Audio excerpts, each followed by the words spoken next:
Assalamualaikum warahmatullahi wabarakatuh. Mudah-mudahan Anda selalu sehat walafiat.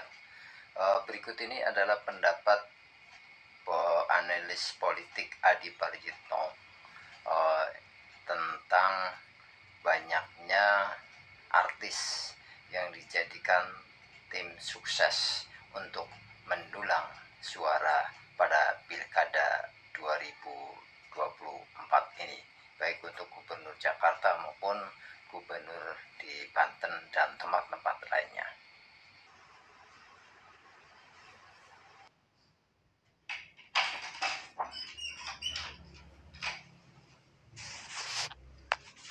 Kalau soal apakah artis itu jadi ketua tim ses didaftarkan ke KPU daerah atau tidak, tentu domain partai. Tentu domain elit-elit partai yang saya kira menjadi faktor determinan yang bisa mengunci apakah dia akan didaftarkan atau tidak.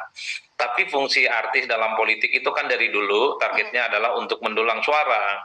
Sudah banyak contoh kasus artis yang bukan hanya jadi ketua tim sukses, banyak yang mencalonkan diri jadi kepala daerah, banyak yang kalah. Di Banten ini banyak artis yang juga kalah jadi calon. Dulu di tempat saya di Tangerang Selatan, Andre Taulani itu jadi wakil wali kota, kalah dia. Kemudian juga kita dengar dulu waktu pilkada Banten pertama, Zulkifli Mansyah berpasangan dengan Marisa Haque yang sangat pesor juga kalah itu. Ada Rano Karno juga misalnya juga sempat maju. Yang ingin saya katakan adalah artis itu memang diyakini bahwa pesona popularitasnya itu akan bisa diwariskan kepada kandidat yang akan diusung, bahwa pendukung-pendukung dan pencinta Raffi Ahmad di Banten itu diharapkan akan menjadi sumber energi untuk bisa mendukung Pak Andra Soni dan Pak Dimyati Nakatusuma untuk memenangkan pertarungan di Banten. Apakah itu akan terbukti atau tidak? Tentu yang akan bisa membuktikan segala-galanya adalah bagaimana menerjemahkan orang yang kenal Andra Soni dari Pak Raffi Ahmad itu bisa dikapitalisasi sebagai sebuah suara.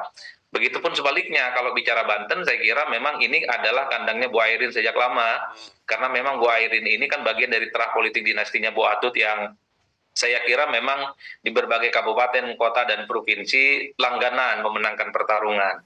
Tapi Bu Airin kali ini mendapatkan penantang yang menurut saya cukup serius, Pak Andra Soni dari Gerindra, partai pemenang Pilpres.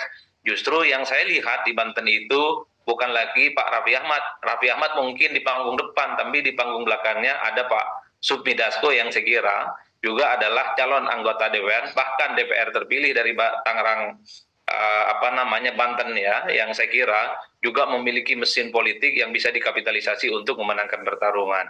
Pada akhirnya yang ingin saya katakan adalah artis ini adalah bagian dari salah satu ikhtiar untuk menyasar pemilih-pemilih yang mungkin tidak bisa disasar oleh partai, tidak bisa disasar oleh lawan, tidak bisa disasar oleh para ulama dan kiai. Siapakah mereka? Tentu adalah pemilih-pemilih muda yang selama ini engage dan peduli dengan urusan-urusan media dan media sosial.